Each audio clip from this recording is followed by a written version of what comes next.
Welcome. Today, Independence and First Steps. Going to cover this. This is going to be a very quick crash course in U.S. history. Hopefully, you remember all those things that your wonderful U.S. history teachers taught you last year.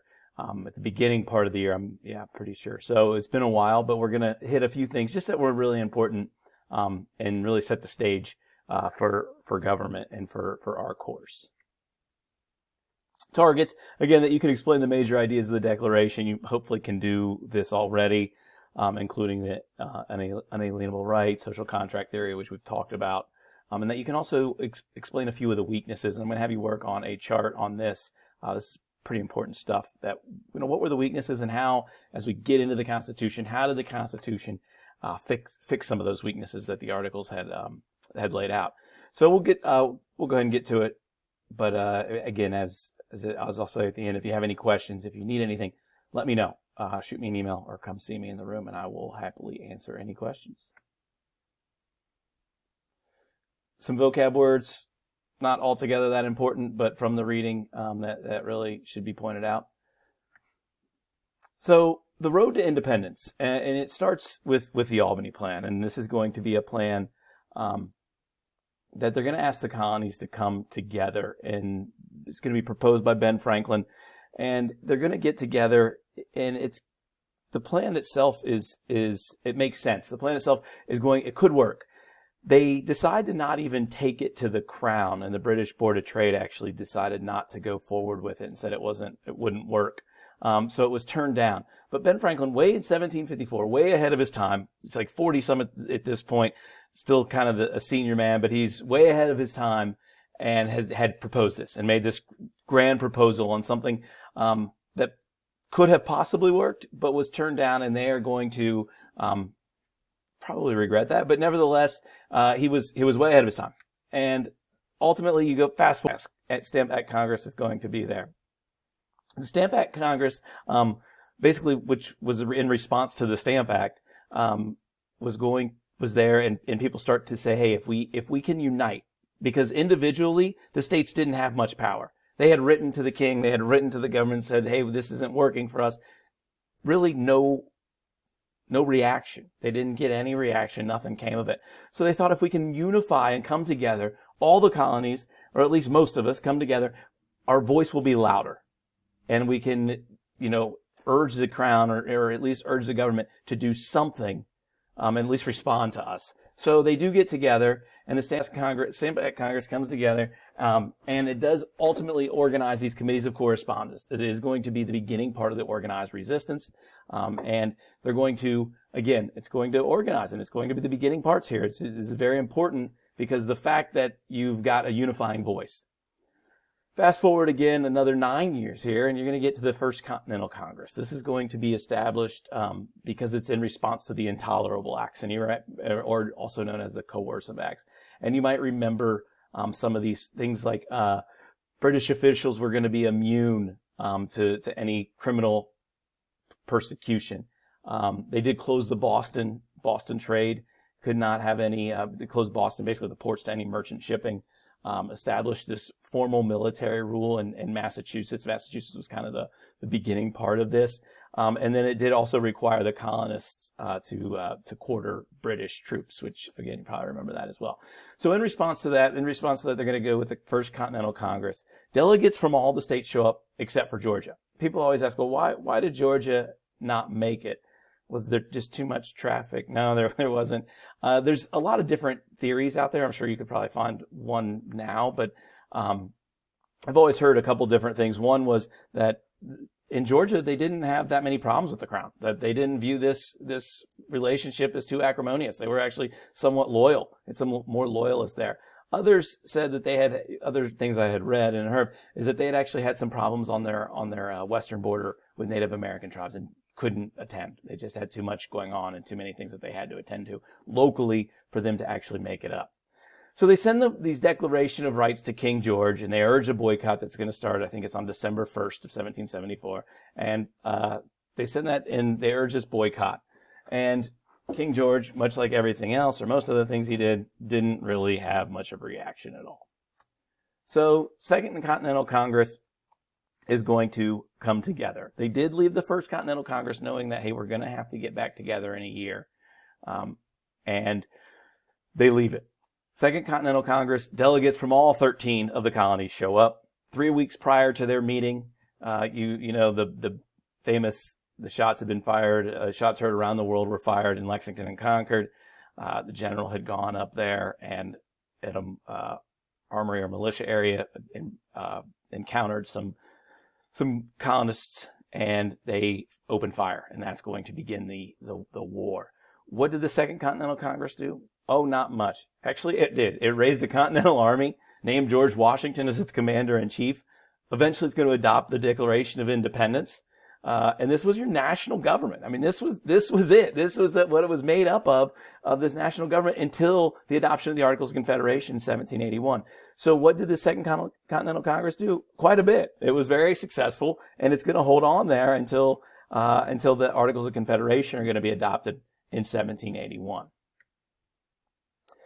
Note that states had already had their state constitution. They had held their conventions. They had adopted their own written constitutions prior to the U.S. And again, certainly prior to any of the U.S. constitutions. But you're going to see a lot of the things that are similar. And it's important to point out here because, again, this is before the establishment of the United States. So fundamental laws of each state are established in each state's constitution. Simple, right? This is a very important point. Shows up on your first test, shows up on your final, shows up a number of places. Fundamental laws of each state are established in each state's constitution. The fundamental laws of the United States are established in the U.S. Constitution. Pretty simple and straightforward. What did we take from this? What were some of the common features that these state constitutions had? One, popular sovereignty. Government can only exist with the consent of the people. So at the consent of the government. So the popular is we the people. Sovereignty is the ability to make your own decisions without any outside interference.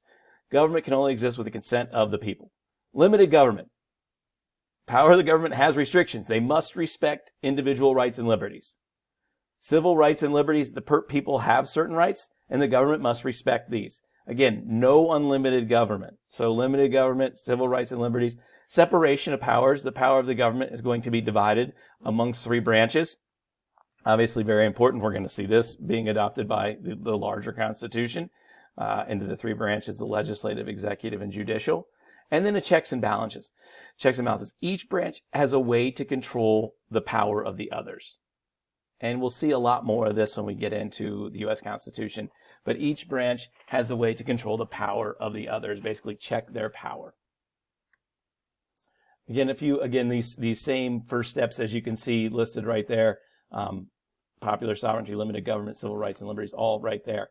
Why are these important? They're important because they form the basis of the Articles of Confederation and then again later, the U.S. Constitution. In bold, very important because again, a test question and a question on your final, they spell out the fundamental laws of each state. That's what state constitutions do. U.S. Constitution spells out the fundamental laws of the United States. Declaration of Independence. 4 main parts, and you might remember this or hopefully remember this from U.S. history. The preamble, the beginning, preamble to the Constitution, explaining why it was written. The Declaration of Natural Rights. People say that John Locke his ghost must have been hanging over as they're writing this. The 27 complaints against the Crown, because it's Lockean in its verbiage, is what they said. So John Locke, very influential with the Declaration, and it does. The third part, then it's the resolution of independence. That is declaring independence from the Crown. And the last part there is the justification. If a government does not protect citizens' rights, citizens have the authority to change or abolish that government. John Locke said something very similar, that if a government doesn't represent its citizens or protect its citizens' property and its rights, the citizens have the right and they have the responsibility to overthrow that government. So as you can see, the 4 parts, preamble, declaration of the natural rights, again, very, very Lockean, resolution of independence, and justification for rebellion. But when a long train of abuses and usurpations pursuing invariably the same object evinces a design to reduce them under absolute despotism, it is their right, it is their duty to throw off such government. This was your justification for rebellion. This is a prime example of the use of social contract. It's a social contract in action. When you've overstepped your bounds, we're willing to give up certain things, but when you overstep those bounds, it's too much. Government is in the hands of the people. No individual, again, they're going to counter this, no individual has a God-given right to govern. And if you've seen Hamilton, you might remember when Washington decides he's going to step away, and the king sings his great song, the very funny song about he didn't realize that you could actually step away, that you could actually do that. And that goes against the monarchy. So it goes against the ideas, obviously democracy is against the ideas of monarchy, but I always find that part of Hamilton pretty funny and entertaining. So what were the Articles of Confederation when they're going to be set up in 1781? This is going to set up your National Congress, made up of delegates from the 13 states. Again, simple definition of a delegate. What is it? It's a person chosen to speak or act for another person or group. It establishes a unicameral Congress, meaning one house. We have a bicameral legislature now, meaning two houses, but it set up a unicameral Congress. Delegates were chosen annually by the state legislatures. You could send more than one if you wanted to. You could send more than one delegate, but you still were only given one vote per state. So you were only going to be given one vote per state, no matter if you had the 7 delegates or 2 delegates. It didn't matter. You had one vote per state. What's it establish? It establishes a firm league of friendship among the states. That's it. A firm league of friendship. While good on paper, when you really need someone, when you really need something, sometimes you can't always count on your friends, and they're going to learn that. Each state remains sovereign in this. It often acted independently, chose their own route, and frequently refused to support the central government. 3 things that the federal government could do under the Articles of Confederation that Congress had the power to do was it could make and raise military forces, it could borrow money, and it could agree to treaties with other countries. Important, of course, but you're lacking a few things. You're lacking the ability to tax. So if you have the power to borrow money, certainly go ahead and borrow, but you don't have a way to really repay that. It could agree to treaties, and that was important because foreign governments weren't likely going to acknowledge or negotiate with each state individually. So that was important, and that does help. And then make war and raise a military force goes back to your firm league of friendship, that there was a military force, but you had to be willing to send the troops to each of these hotspots if they were needed. So what I'm going to have you do, and I'm going to probably do this in class, I'll put this slide back up so we can work on it kind of together, or at least in groups and work on it. But you'll see there, you're going to find 2 papers, Student-Friendly Articles of Confederation. There's a chart in the back of your textbook. You'll see the U.S. Constitution. What I want you to fill out was, what was a weakness of the Articles? Why was this a weakness in the middle, as you can see? And then there at the end is where was this addressed in the Constitution? Be specific. This is important. But Congress didn't have the power to tax. Well, why is that important? Well, couldn't pay off the debt from the Revolution, couldn't pay the military. States were asked to pay money. They each had been given an allotment. Hey, you have to pay X amount of dollars to the federal government. Not a single state actually met that obligation. So that's problematic when you have to repay things. Where is this fixed? Article 1, Section 8 allows the government to collect taxes, to pay the debts, and provide for the common defense and general welfare of the U.S. Again, I'll provide a little further explanation. We'll work on this in class. No need to do it on your own. Again, if you have any questions, please let me know, and we'll answer them. Have a good one.